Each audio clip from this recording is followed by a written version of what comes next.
Astăzi vom afla ce mesaj are pentru noi oracolul celor 12 arhangheli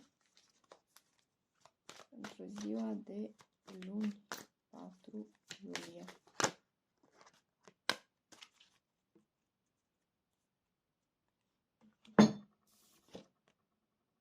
Eroul spiritual, darul arhanghelului Mihail. Sunt luptătorul luminii divine care triumfă asupra forțelor întunericului, insuflu curaj celor care se ridică împotriva nedreptății și minciunii, înlături din ființa ta negativitatea și emoțiile perturbătoare.